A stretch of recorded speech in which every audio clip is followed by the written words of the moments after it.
बिस्मिल्लाहिर्रहमानिर्रहीम। अस्सलामुअलैकुम अज़ीज़ तलबा, कैसे हैं आप लोग? उम्मीद है सब खैरियत से होंगे। जी स्टूडेंट्स, आज हम properties of real number start करेंगे। आज इस टॉपिक में हमने properties of real numbers with respect to addition and multiplication, ठीक है, ये सीखेंगे सबसे पहले। तो सबसे पहले हम इसमें बात करने लगे हैं properties of real numbers under addition, ठीक है। तो सबसे पहले जो फर्स्ट प्रॉपर्टी आपकी क्लोजर प्रॉपर्टी है, इसमें आप ये देखेंगे कि आपके पास कोई सी दो वैल्यूज़ हैं ए और बी जो बिलोंग्स करती हैं आर मतलब रियल नंबर से, ठीक है। अब यहाँ पर आपके पास बेटा ये जो उल्टा ए है इसका मतलब है फॉर ऑल, ठीक है। For all values of A and B belongs to R. आपके पास ए और बी बिलोंग्स किससे करते हैं? रियल नंबर से। R stands for set of real numbers, ठीक है। और ये जो आपके पास सिंबल है ई जो बना हुआ है, ये बिलोंग्स या मेंबर कह सकते हैं इसको, ठीक है। A B is the member of R, R stands for real numbers. और जो आपके पास ये जो इन्वर्ट ए हुआ है इसको हम क्या पढ़ेंगे? फॉर ऑल वैल्यूज़, ठीक है। मतलब कि ए और बी की कोई भी वैल्यूज़ आप ले सकते हैं जो बिलोंग करती है आर से। जी बच्चे, तो A plus B belongs to R आपके पास ये शो करा। कोई सी आप दो वैल्यूज़ को प्लस करते हैं तो उनका आंसर भी बिलोंग करेगा आर मतलब रियल नंबर से, ठीक है। जैसे हमारे पास -3 और 5 है, आप इन दोनों को ऐड करते हैं तो 2 जो आपके पास आंसर आया है वो भी बिलोंग किससे करता है? सेट ऑफ रियल नंबर से, ठीक हो गया। मतलब किसी भी आप 2 वैल्यूज़ जो बिलोंग करती हैं रियल नंबर से उनको ऐड करते हैं तो उनका जो सम या जो भी फाइनल आंसर आएगा सब्ट्रैक्शन का वो भी क्या होगा? रियल नंबर से बिलोंग करता होगा, ठीक हो गया। अब इसी तरह हमारे पास कमोटेटिव प्रॉपर्टी है। इसमें हमने क्या करना है? आपके पास कोई से दो रियल नंबर्स हैं, ठीक है, जैसे 2 + 3 है और 3 + 2, तो उनका आंसर क्या आएगा? सेम आएगा, ठीक है। तो ये commutative property with respect to addition बन जाएगी, जिसमें आप ये देख सकते हैं कि आपके पास a + b = b + a, okay. तो इस प्रॉपर्टी का नाम कमोटेटिव प्रॉपर्टी है। बेटा आपने इसके नेम याद रखने हैं, ठीक हो गया। जस्ट आपको इस तरह एग्जांपल दी होगी कि 2 + 3 = 3 + 2। आपने आइडेंटिफाई करना है कि ये कौन सी प्रॉपर्टी इसके ऊपर अप्लाई हुई है, ठीक है। तो यहाँ पर आप देख सकते हैं ये कमोटेटिव प्रॉपर्टी अंडर एडिशन है, ओके। यह with respect to addition. Number 3 पे आपके पास एसोसिएटिव प्रॉपर्टी। एसोसिएटिव में बेटा याद रखना है कि हमारे पास इसमें 3 वैल्यूज़ आएंगी। यहाँ पर देख सकते हैं A B and C. Example पर अगर नोट किया जाए तो आप इसके अकॉर्डिंग हमने इनकी वैल्यूज़ प्लेस कर दी है। ए हमारे पास 5 है, बी 7 है और सी 3 है। तो अगर आप इसी तरह इसमें भी हमने वैल्यूज़ प्लेस कर दी राइट साइड पर। अब आप देख सकते हैं हमारे पास दोनों साइड का आंसर इक्वल आएगा, सेम आएगा, क्योंकि हमने ए बी सी की वैल्यूज़ दोनों तरफ सेम रखी हैं, ओके। तो 5 + 7 12 + 3, यहाँ पर 7 + 3 10 हो जाएगा और इधर इसको बाद में ऐड करेंगे, दोनों का आंसर 15 = 15 आएगा। ये आपके पास एसोसिएटिव प्रॉपर्टी है। तो जस्ट आपको ये जो स्टेप है ये स्टेप आपने ज़हन-नशीन करना है, इसको अपने आइडेंटिफाई करवाना है कि आपके पास ये किस प्रॉपर्टी से बिलोंग कर रहा है। जस्ट आपको ये क्वेश्चन में स्टेप दिया जाएगा, ठीक है, जिसके थ्रू आपने ये क्लियर करना है कि ये कौन सी प्रॉपर्टी है, ओके जी। जी बेटे, यहाँ पर एडिटिव आइडेंटिटी है, MCQs के लिए वेरी इंपॉर्टेंट, ठीक है। There exist a unique real number 0 called additive identity. अब 0 को एडिटिव आइडेंटिटी क्यों कहते हैं? बेटा जी आप याद रखें, 0 में जो नंबर ऐड करेंगे आपके पास वही नंबर आंसर में आएगा, ठीक है। यहाँ पर बता सकता है वो कि A बिलोंग्स टू R, यानी कि यहाँ पर कोई भी वैल्यू ले लें आंसर वही नंबर आएगा जिसको आप 0 में ऐड करेंगे, ठीक है। मैं यहाँ पर 0 में अंदर 5 ऐड करता हूँ, ठीक है। तो आपके पास आप देख सकते हैं आंसर इज़ 5। तो इसलिए 0 को हम क्या कहेंगे? एडिटिव आइडेंटिटी कहेंगे, okay. Additive inverse. For every A belongs to R there exist a unique real number -A called the additive inverse. अब आप देख सकते हैं इसमें आप जिस नंबर का एडिटिव इनवर्स लेंगे, ठीक है, उसको उसी में ऐड करते हैं तो आपके पास फाइनल आंसर क्या आएगा? 0 आएगा। तो हम उसको एडिटिव इनवर्स कहेंगे। जैसे आपके पास ये देख सकते हैं मेरे पास ये 3 है, 3 का बेटा जी एडिटिव इनवर्स -3 होता है, ठीक है। Additive inverse of 3 is -3। अब आप देख सकते हैं कि अगर मैं इन दोनों नंबर्स को ऐड करता हूँ, ठीक है, और आपके पास फाइनल आंसर क्या है, 0 आए, तो हम ये कहेंगे जो अब आपके पास -3 है ये एडिटिव इन्वर्स किसका है, 3 का। ये इस तरह कह सकते हैं कि जो 3 है is the additive inverse of -3।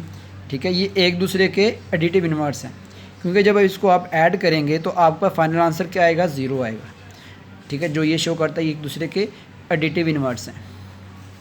जी, अब properties of real numbers under multiplication. पहले हमने एडिशन के हिसाब से बात की, अब मल्टीप्लिकेशन के हिसाब से बात करेंगे।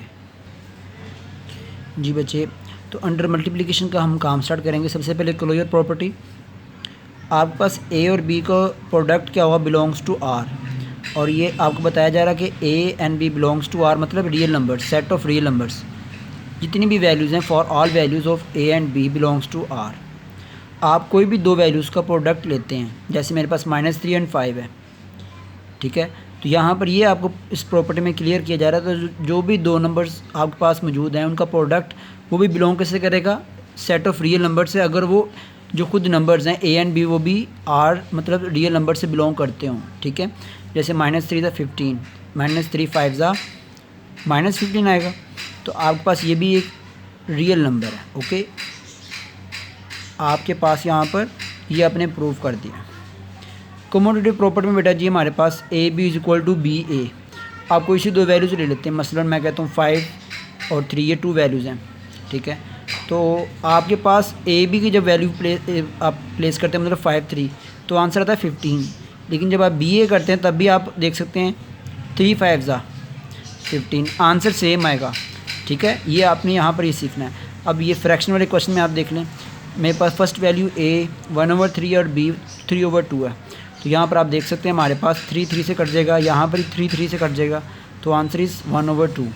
ओके, आपने देख सकते हैं लेफ़्ट और राइट साइड आपकी इक्वल आ रही है, तो इस तरह ये इनका प्रोडक्ट आपस में इक्वल होता है। और साथ में ये भी आपने नोट करना है कि ये A B belongs to R, मतलब वो रियल नंबर से बिलोंग करते हों।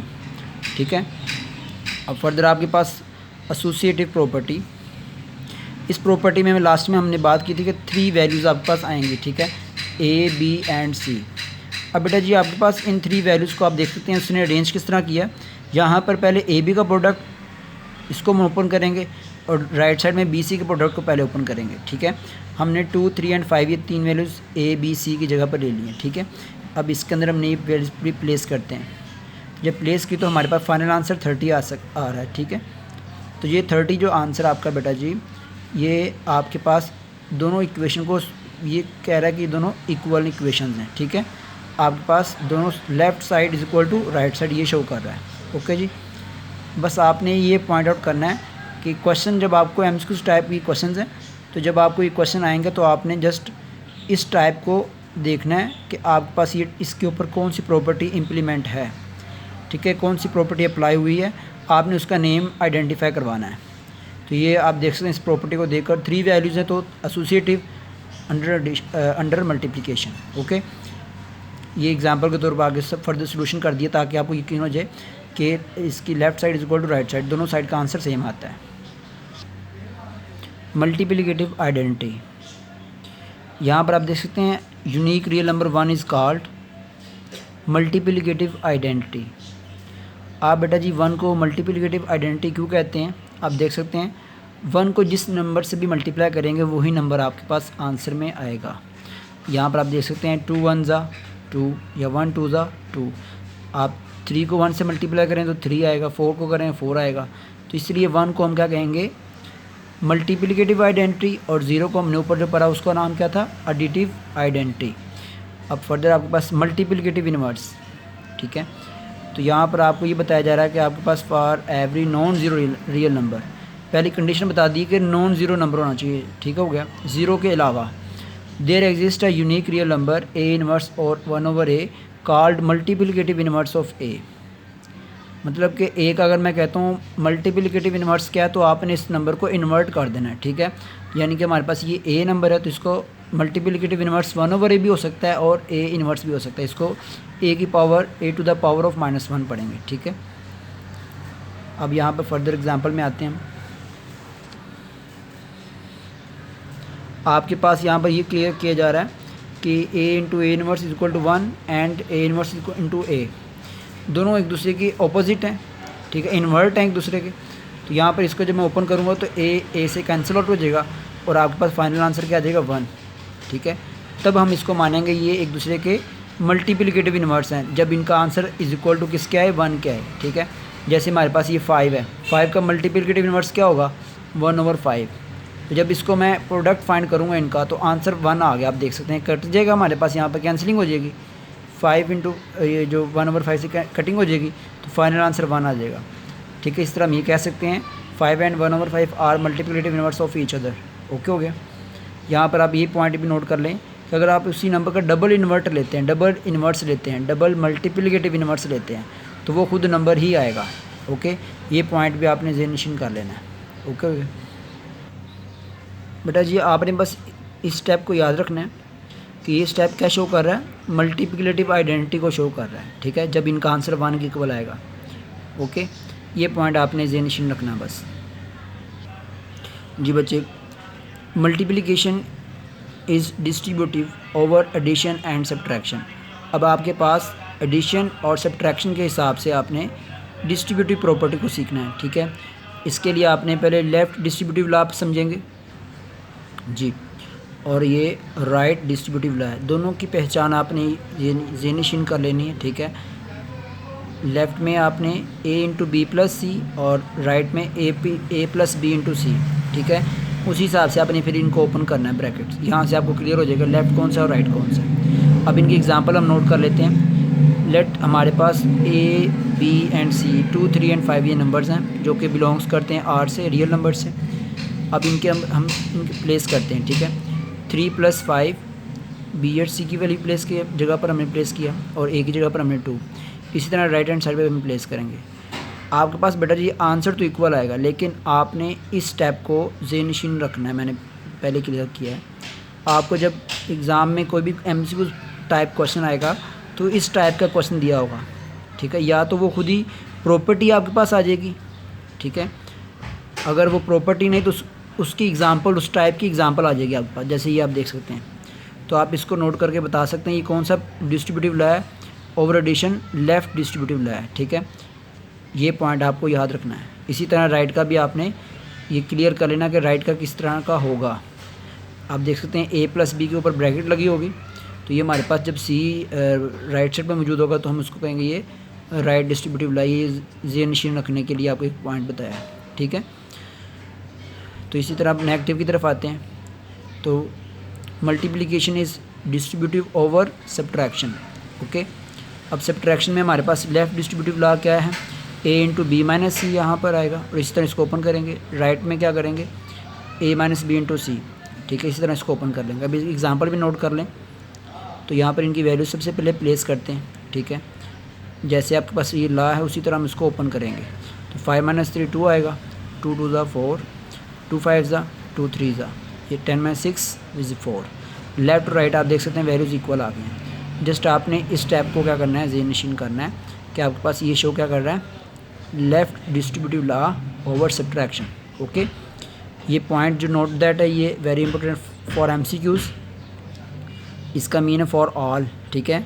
और ये पॉइंट भी हमने ऊपर डिस्कस कर लिया हुआ है, जिसमें हमने ये सीखा था कि आपके पास अगर कोई नंबर है उसका डबल आप मल्टीप्लिकेटिव इन्वर्स लेते हैं तो वो आंसर उसका खुद एक नंबर ही आएगा जो वो खुद है, ठीक है, 5। ओके, यहाँ पर यही पॉइंट आपको डिस्कस किया जा रहा है। जी बच्चे, अब नेक्स्ट हमारे पास टॉपिक है properties of equality of real numbers. तो इस प्रॉपर्टी का नाम रिफ्लेक्सिव प्रॉपर्टी है, जिसमें आपको ये बताया जा रहा है कि वो a के इक्वल ही होगा। मसलन जैसे 2 है तो वो 2 के इक्वल ही होगा, 3 या 4 के इक्वल नहीं हो सकता, ठीक है। इसका प्रॉपर्टी का नाम है जब कोई नंबर्स हम लिखते हैं, ठीक है, वो आप इटसेल्फ इक्वल होता है, उसके अलावा किसी नंबर के इक्वल नहीं हो सकता। जैसे 1 है तो 1 के इक्वल ही होगा। तो यहाँ पर हम ये कह सकते हैं ये प्रॉपर्टी का नाम रिफ्लेक्सिव प्रॉपर्टी है, ठीक है। अब इसी तरह सिमेट्रिक प्रॉपर्टी में आप देख सकते हैं, आपको ये पहले बताया जा रहा है कि if a is equal to b then b is equal to a। आप पॉइंट क्लियर करें पहले कि आपके पास a और b इक्वल तभी होंगे जब वो सेम होंगे, ठीक है ना। तो यहाँ पर मैं लेट कर दिया, मेरे पास a 3 है तो b भी कितना होगा, 3 होगा। तो जब ये 3 के इक्वल है तो b इज़ इक्वल टू भी a हम कह सकते हैं। इस प्रॉपर्टी का नाम सिमेट्रिक प्रॉपर्टी है। इसमें ये छोटे छोटे पॉइंट्स ये आपने ज़हन नशीन रखने हैं, ठीक है जी बच्चे। ट्रांजिटिव प्रॉपर्टी में आ जाए अब। A is equal to B and B is equal to C, then A is equal to C. आपको पहले ये बताया गया कि ए बी के इक्वल है और बी सी के इक्वल है। अब देख सकते हैं दोनों में कॉमन बी है, तो इसका मतलब ए इक्वल टू सी हम कर सकते हैं। ओके, अब देख सकते हैं यहाँ पर मैंने ए को 2 कहा है और बी को भी 2 कहा है, क्योंकि ये इक्वल है। जब आप देख सकते हैं कि हमारे पास ए बी के इक्वल है और बी सी के इक्वल है, तो हम ये कह सकते हैं सी ए के इक्वल है, तो मतलब सी की वैल्यू भी कितनी होगी, 2 होगी। ओके, एडिटिव प्रॉपर्टी में आप देखें A is equal to B, ठीक है, then A plus C is equal to B plus C. ये तभी पॉसिबल आप बेटा जी देख सकते हैं जब आपके पास जो सी है वो सेम नंबर आए, ठीक है। ए इक्वल टू बी तभी निकलेगा यहाँ पर। आप देख सकते हैं यहाँ पर के ये दोनों वैल्यूज़ में सेम नंबर ऐड हुआ है सी, ठीक है। एग्जांपल के तौर पर 1 + 2, ठीक है, और इसके बाद 1 + 2 आप इसको लेंगे क्योंकि ए इसके इक्वल है बी के, तो बी को भी हम 1 पुट करेंगे, तो इस तरह हमारा आंसर इसका सेम आएगा। पॉइंट पहले ये क्लियर कर लें कि आपके पास बी कोई और नंबर नहीं है बल्कि बी ए के इक्वल है, ठीक है, तो फिर आपको ये क्लियर हो जाएगा। सी तो सेम ही है, लेकिन यहाँ पर पहले पॉइंट किया जा रहा है कि A is equal to B, then A plus C, ये इक्वल किसके होगा, बी प्लस सी के, ठीक है। अगर यहाँ पर बी की वैल्यू में कोई और चेंज कर दूँ तो ये कभी भी आपस में ये इक्वेशन इक्वल नहीं आएगी। Multiplicative property, if A is equal to B then A C is equal to B C. आपको पहले क्लियर किया जाए, कंडीशन ये है कि आपके पास ए बी के इक्वल है, मतलब जो ए की वैल्यू आप लेंगे बी की भी वही लेंगे आप, ठीक है। मसलन मैंने ए की वैल्यू 1 ली है और सी की मैंने 5 ले ली, तो 1 5 एंड 1 5 ये बेटा जी आपने इस पॉइंट को ज़हन रखना है, ठीक है। A C is equal to B C, A C मतलब 1 5 आ गया हमारे पास, और इसी तरह बी सी में 1 क्यों लिया, क्योंकि उसने पहले क्लियर कर दिया था कि ए इक्वल टू बी है। अगर मैं बी की जगह पर कोई और वैल्यू प्लेस करता हूँ यहाँ पर, तो कभी भी आंसर इक्वल नहीं आएगा, ठीक है। यहाँ पर आप देख सकते हैं 5 1 5 एंड 5 1 5 इक्वल आंसर आ चुका है जी। कैंसिलेशन प्रॉपर्टी में आ जाएं for addition. If A plus C is equal to B plus C, अगर आपके पास ए प्लस सी का आंसर इक्वल किसके है, बी प्लस सी के, then A equal to B हम कह सकते हैं। कैसे देखें, यहाँ पर आप देख सकते हैं ये सी प्लस हो रहा है, जब साइड चेंज करें तो यहाँ पर माइनस हो जाएगा, तो सी प्लस माइनस सी कैंसिल हो और बाकी आंसर क्या रहेगा, ए इज इक्वल टू बी। यहाँ पर आप देख सकते हैं हमने ए इक्वल टू 9 बी 9 प्लेस किया और सी इज इक्वल टू 5। अगर मैं इसमें वैल्यू प्लेस करता हूँ 9 + 5 + 9 + 5, यहाँ पर आपके पास जो सी है वो मैंने 5 प्लेस किया, तो 5 प्लस यहाँ पर आगे माइनस हो जाएगा, तो ये कैंसिल हो जाएगा, तो हमारे पास final answer 9 is equal to 9 आ जाएगा, ठीक है। यहाँ पर ये बताया जा रहा है कि हमारे पास ए इक्वल टू बी आंसर आएगा लास्ट पर, ठीक है। तो यहाँ पर मैंने वैल्यू को सी की वैल्यू को 5 प्लेस किया, जब साइड चेंज करेंगे तो माइनस हो जाएगा, तो फाइनल हमारे पास ए इज इक्वल टू बी आ जाएगा, ठीक है। ये पॉइंट यहाँ से हम क्लियर कर सकते हैं। कैंसिलेशन प्रॉपर्टी फॉर मल्टीप्लिकेशन, इसका रूल कुछ और है, देखें। If A C is equal to B C, और कंडीशन ये बताई जा रही है कि सी नॉट इक्वल टू 0, 0 के इक्वल ना हो, बस सी कोई नॉन ज़ीरो नंबर होना चाहिए, then A is equal to B. अब ये पॉइंट यहाँ पर आप देख सकते हैं 2 मल्टीप्लाई कर रहे हैं, यहाँ पर डिवाइड कर देंगे, तो answer is 6 is equal to 6 हमने ए 6 पुट किया था और बी भी 6 पुट किया था, ठीक है। तो फाइनल आंसर हमारे पास इक्वल तभी आएगा जब आपके पास सी को हम यहाँ पर डिवाइड कर देंगे, ये सी यहाँ पर एक साथ मल्टीप्लाई हो रहा था, यहाँ पर डिवाइड कर देंगे तो ये कटिंग हो जाएगी इसकी, तो फाइनल आंसर हमारे पास ए इज इक्वल टू बी रह जाएगा, ठीक है। अब फाइनली हमारे पास जो टॉपिक है properties of inequalities of real numbers, ये यूनिट नंबर 7 में भी आप पढ़ेंगे, ठीक है। यहाँ भी हम सीख लेते हैं जी।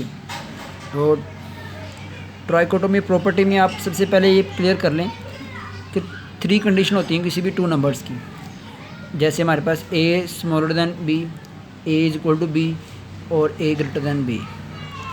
आपके पास यहाँ पे एग्जांपल में देख रहे हैं तो 1 स्मॉलर है 2 से, 1 इक्वल टू 1 है और 2 ग्रेटर 1 है, मतलब 3 कंडीशन पाई जाती है। इसके अलावा कोई भी 4th कंडीशन नहीं है, या तो कोई नंबर आपस में जो 2 नंबर हैं स्मॉलर होंगे, ग्रेटर होंगे या इक्वल होंगे, इसके अलावा कोई पॉसिबिलिटी नहीं है। तो इस प्रॉपर्टी का नाम ट्राइकोटोमी प्रॉपर्टी है।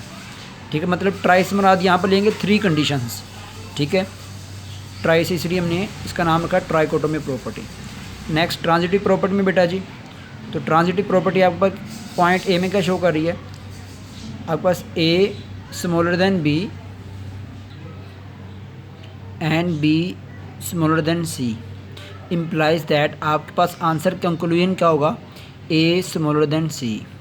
ठीक है, एग्जांपल में देख लें हम। सबसे पहले यहाँ पर इसको जो यहाँ पर आप ए स्मॉलर देन बी मतलब 0 smaller than 1 and B smaller than C, तो ये 1 लेस देन 2।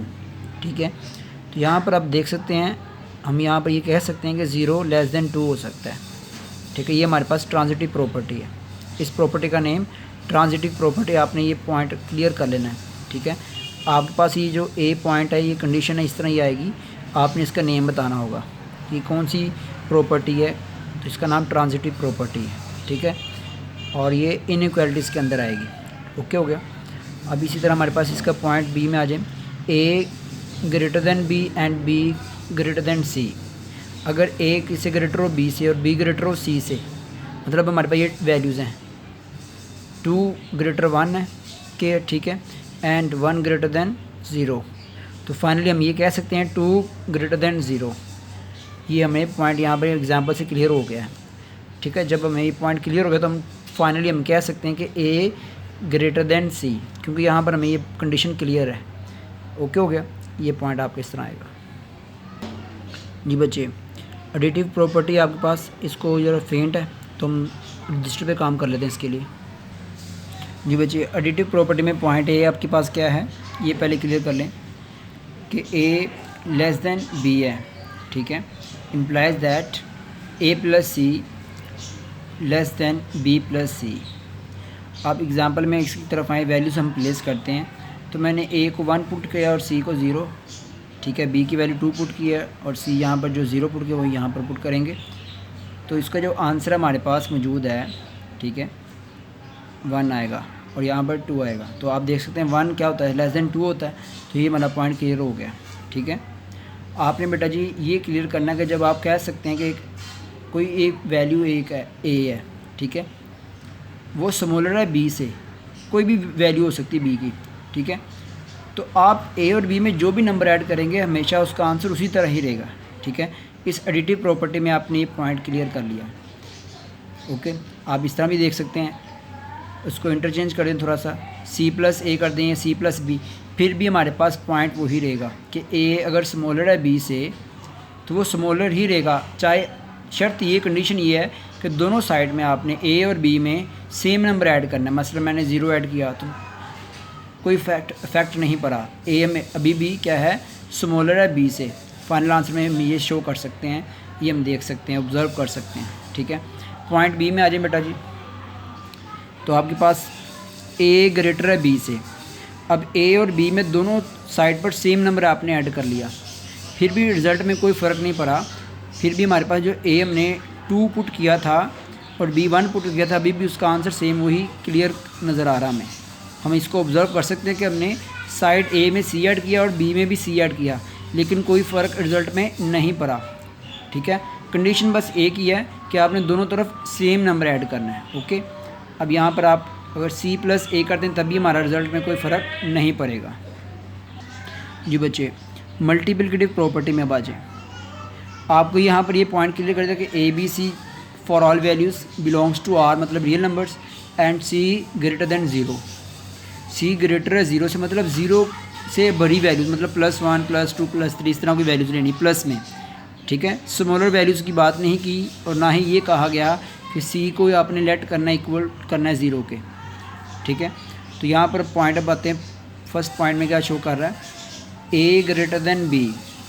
ठीक है, आपके पॉइंट पहले ये क्लियर कर दिया गया कि सी यहाँ पर 0 के ग्रेटर है, स्मॉलर नहीं रखना, सी ग्रेटर रखना है 0 के, मतलब कोई भी प्लस वैल्यू रखनी है। ठीक है, जैसे +1 रख लें, +2 +5 +10, कोई भी प्लस की वैल्यू रखनी है। ठीक है, तब आपके ये पॉइंट क्लियर होगा।